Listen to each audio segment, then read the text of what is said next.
todas y a todos. Bienvenidos a esta tercera charla, a este tercer encuentro dentro del ciclo Informació, Religió i Convivència, que organitza Integra Lleida en col·laboració amb la Paella. Hoy todo el protagonismo lo tienen las mujeres musulmanas.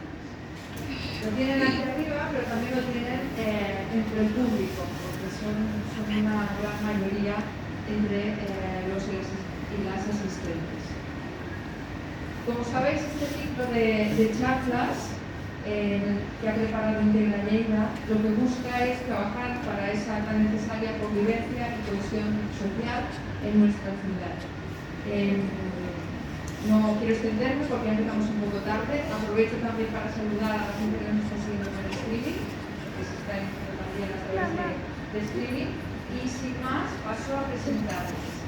En primer lugar, intervendrá Maisha Fernández, que ya es graduada en Arqueología y máster en Antropología Geológica. Y Noa Espadado Párez es doctora especialista en Medicina Familiar y Comunitaria, máster en Urgencias y Emergencias y Catástrofe. Tenemos muchas ganas de ellos. El cartel comentábamos que no podemos hablar del ANFE musulmana, sino de las mujeres musulmanas en plural, porque toda esa diversidad existe evidentemente en todas las culturas. Así que, muchas gracias y esa es nuestra tarea.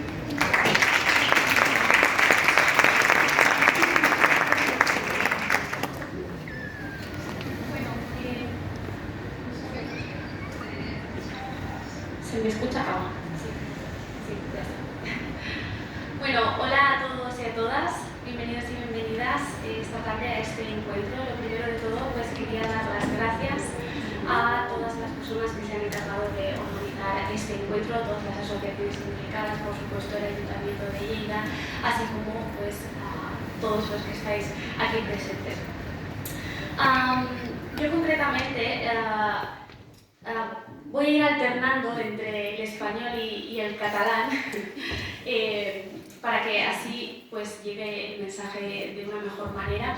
Si en algún momento pues hay algo que no entendéis o tal, se puede repetir, no hay ningún problema. También en relación a esto voy a barrer un poco hacia casa, como se suele decir, ¿no? En el sentido de que, dado que mi formación es de arqueóloga, pues voy a hablar sobre una parte como más del pasado y la parte que concierne a la mujer musulmana hoy en el presente en España, pues se lo dejaré a mi compañera Noa, ¿no? Así que, bueno, per començar, l'Islam mai ha estat una religió que ha deixat a la dona de banda o que ha prohibit la seva participació a la societat, tot al contrari. L'Islam ha estat una religió pionera a l'hora de donar els drets que la dona necessita i mereix, per suposat, i precisament el motiu i el tema d'aquesta xarra és parlar sobre aquests antecedents històrics referents als drets de la dona musulmana i com això té també una implicació social, no? En aquesta participació de la dona musulmana com a part fundamental de la ciutadania, no? Precisament per això crec que és important primer parlar i contextualitzar una miqueta quina era la idea que es tenia de la dona a l'antiguitat, a diferents llocs del món, no? Precisament per entendre millor com l'Islam va revolucionar i va ser pioner en aquest sentit amb els drets de la dona musulmana, no? De la dona en general. Precisamente bajo esta idea y teniendo en cuenta esta contextualización,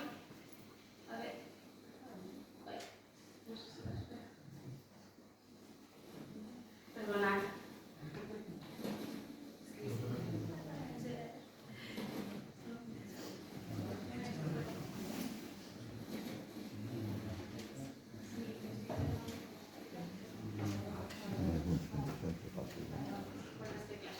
Vale, perdonad.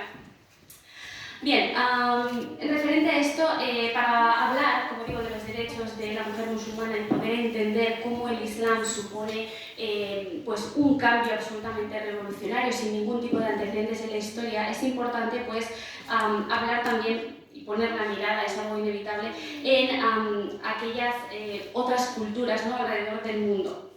Y cuáles eran esos derechos o ese papel que tenía la mujer tanto fuera como dentro del hogar, ¿no? Puede parecer que me voy muy lejos, pero como digo, creo que es necesario hacer primero tener esa mirada más global para luego ir al detalle que aquí nos concierne, ¿no? Entonces, bueno, el primer ejemplo del que quiero hablar es precisamente el de el papel de la mujer en la antigua China, ¿no? En esta civilización la mujer era considerada como incapaz de ser autosuficiente. Había un paternalismo muy profundo y siempre pues, la mujer estaba subyugada a la supremacía del hombre.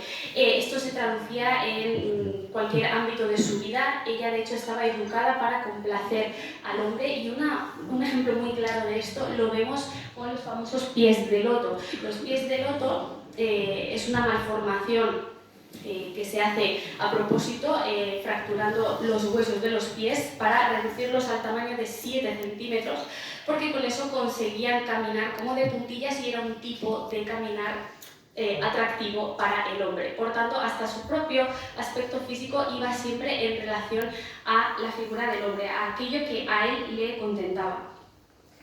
Lo mismo pasaba en la India. En la India la mujer no tenía ningún tipo de derecho, estaba un poco más que considerada como una esclava y de hecho en según qué zonas y en qué momento histórico debía suicidarse, quemarse viva en caso de que falleciese su marido después de la cremación, con lo cual imaginar cuál era ese rango que tenía en la sociedad, ¿no?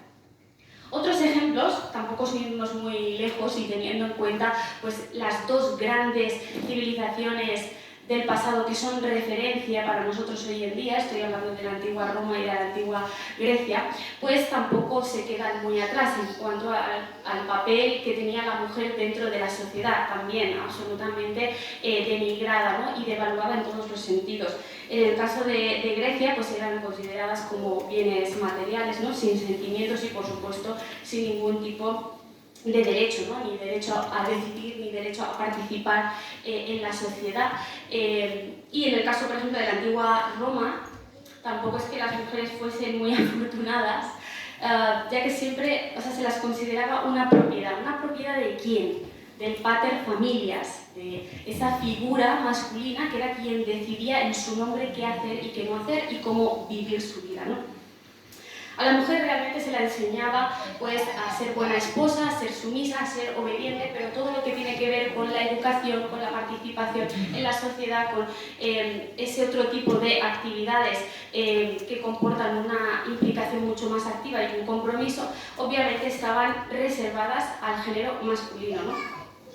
Las romanas, de hecho, la forma que tenían de realizarse como ciudadanas pues era a través del matrimonio y de la procreación, trayendo a nuevos hijos que se convirtiesen en los nuevos romanos, ¿no?, en los nuevos ciudadanos. Hablo de todo esto, en el caso de la Arabia preislámica, era muy común antes de la llegada del Islam el infanticidio femenino, es decir, mataban a las niñas, ¿no?, las enterraban vivas. Y como digo, hablo de todo esto a modo de introducción para poner sobre la mesa de manifiesto cómo el mensaje del Islam supuso pues, una revolución sin precedentes, ¿no?, en cuanto a la declaración de los derechos humanos fundamentales. Y en el caso de la mujer, pues por supuesto, supuso el volver a recuperar esa dignidad y ese valor que hasta el momento pues, la mujer había perdido, ¿no?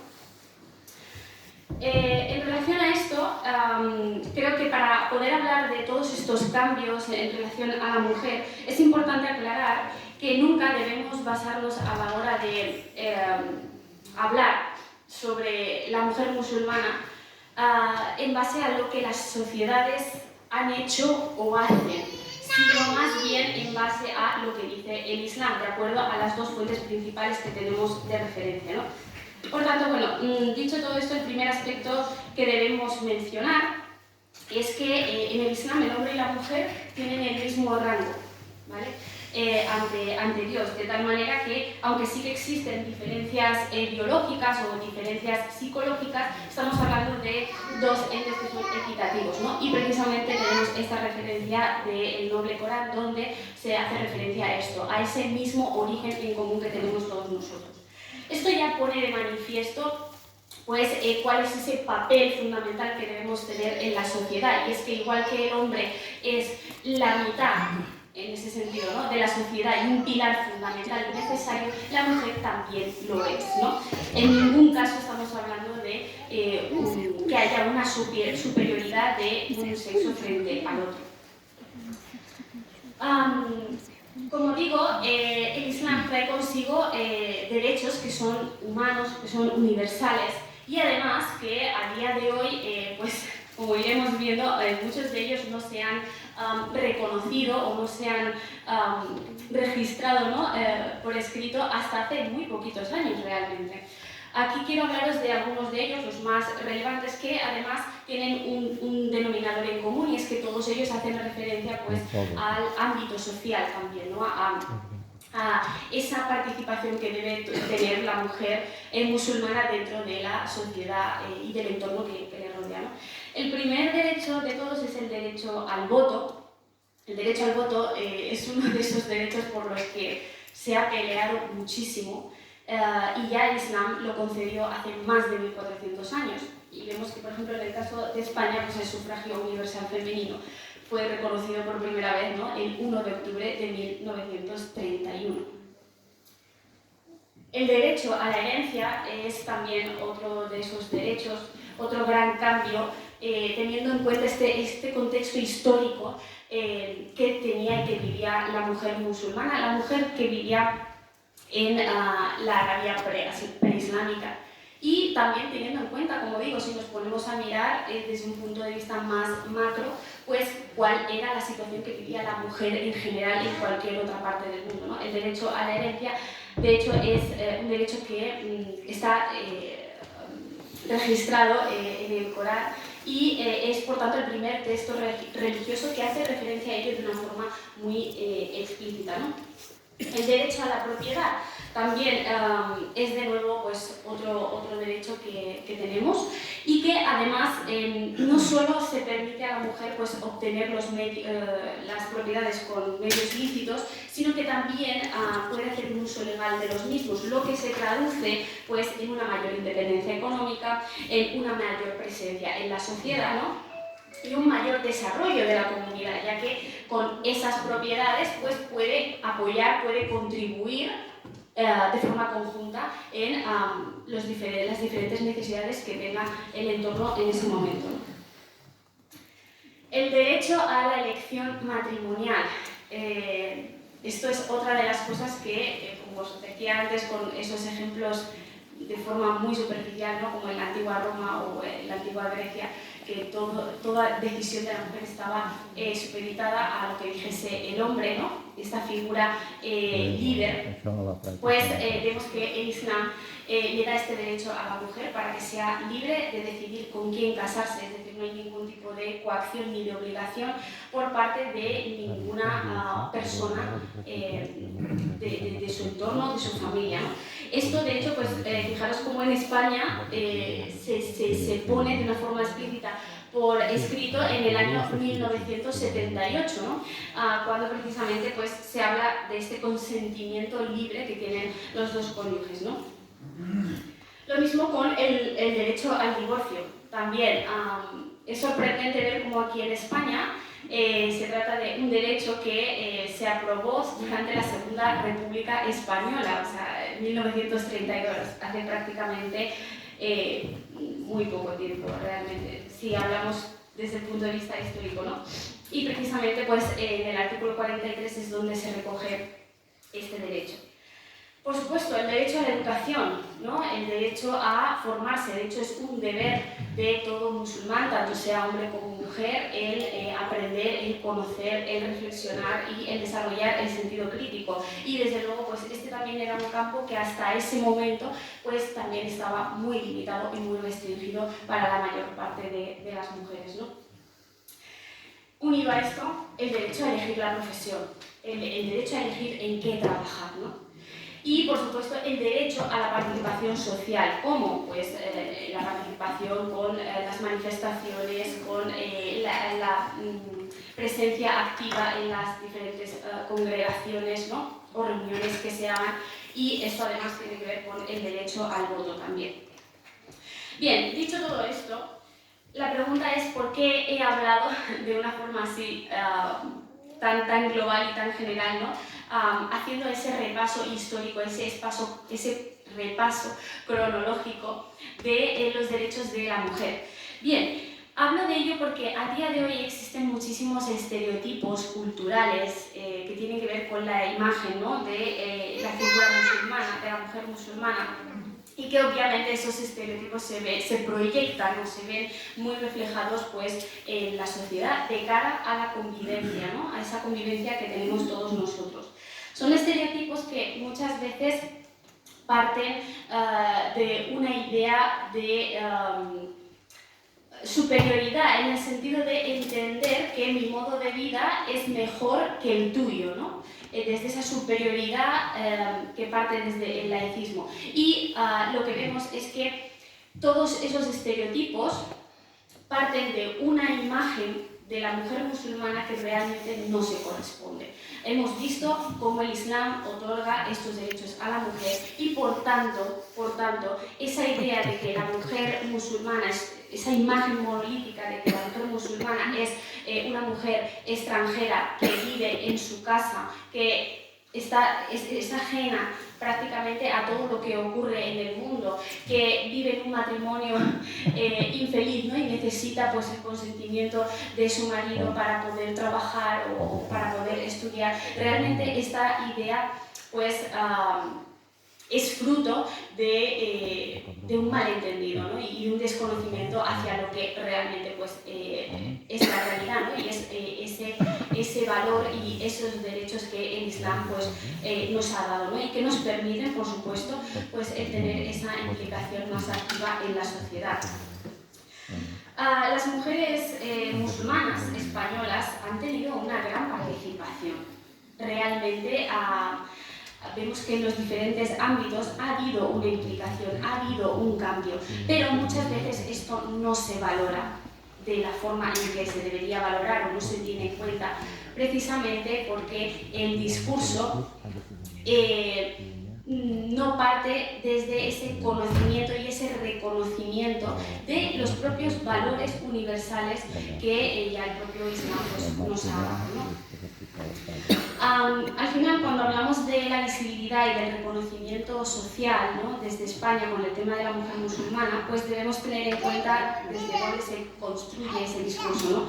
Sí, sobre esos estereotipos sociales o más bien pues, desde ese reconocimiento de los derechos, ¿no? La realidad que vive hoy en día la mujer musulmana española y que de hecho tiene que ver con los conceptos de integración, de convivencia y de inclusión, pues es el tema que inshallah también pues, tratará mi compañera Nuha El Haddad. Y pues eso es todo.